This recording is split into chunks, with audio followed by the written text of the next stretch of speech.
Kia ora Year 12 and 13. This is the first video about hyperbolae. So just as we derived the formula for an ellipse by looking at the idea of its locus, we can do that for a hyperbola as well. So we can look at a point P with coordinates x and y, and it moves in such a way that the difference in the distances from this point P to two foci is constant. So I've drawn there kind of the finished product of the hyperbola, but let's put on our point here. So this is x and y. Now the foci, just as they were in the ellipse, are not on the curve itself, and we'll call those F1 and F2. So this is my point here. So this time what I'm saying is that if I look at PF1 minus PF2, right, so if I think of two little bits of string and I measure the gap, then that's equal to a constant, which I'm going to call K. So if I draw another point on the ellipse, that piece of string minus that piece of string is still K.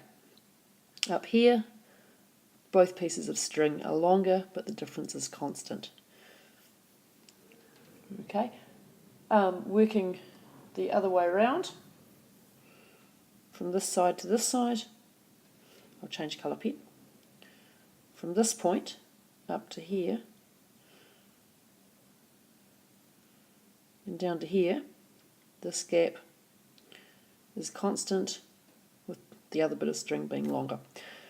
Okay, so if we do that, we can trace out a hyperbola. So generally we'll start off with this pattern where we've got the centre at the origin,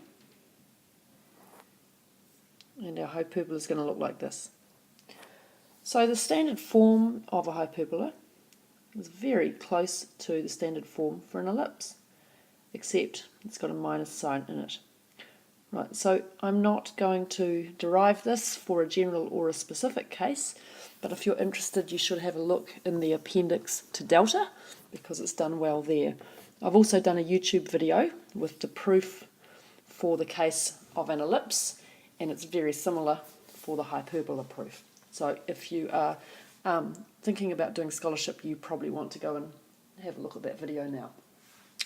Right, what I'm going to do now is look at the main features of hyperbolae and then do some examples. Okay, so I want to go through this list of things. The first thing is that this is the basic form of an ellipse, so the centre is going to be at 0, 0. So I'll just plonk that on in a different colour. There we are, there's the centre. Now the vertices are at negative A and 0 and A and 0 here and here. They're also the x-intercepts. Now to see what's going on there, we can take a look and say, well, if we substitute in y equals 0, we're left with x squared on a squared minus 0 equals 1. So what values of x will make that true? Well, that will be true when x is equal to a or negative a. So they're my vertices. The foci, we're again going to call c squared, right? And c squared, this time, is equal to a squared plus b squared. Okay, I'm not going to prove that or do anything, it's just a basic fact for hyperbolae. So we're going to see that the foci are out here on my hyperbola. The eccentricity again measures the stretchiness of the conic section, just as it did for an ellipse, and the eccentricity E is again equal to C over A, so it's a really useful thing to work out. Now a couple of new things. We don't have a major and a minor axis in this one, but we have a thing called a transverse axis, and the transverse axis is simply this distance here. I need another colour, just a sec. Right, let's go with the bright red. So this distance here, this is the transverse axis, so this will be length 2a. Now the cool new thing that we get when we do a hyperbola is that we have asymptotes for it. The asymptotes are going to go through the centre, and they look like this. So the asymptotes give me the value of y for any given x value that the function, sorry, not the function, that the equation will get very close to but never touch. Now if you look on here, you can see that I have drawn this hyperbola really badly because this looks like it's going off here, when in fact as we go further and further along the x-axis, we should be getting closer and closer to that asymptote. Okay, so it looks okay down here. It looks a bit dodgy up there too. All right. So these asymptotes come from the standard form of the equation. Now you might be noticing that we haven't got much about b in here, and this is where b comes in. So the asymptotes are y equals plus or minus b over a times x. All right. In other words, the slope of the asymptote is equal to b over a. The positive one is for this asymptote, and the negative one is for the other asymptote. We're going to look at a couple of simple examples next. Alright, so here's a simple example of a hyperbola, and it's centred conveniently on 0, 0. I've got a squared is 25, b squared is 9, so a is equal to plus or minus 5.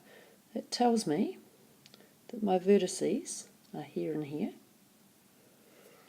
My asymptotes are at y equals plus or minus 3 over 5 times x, so b is plus or minus 3.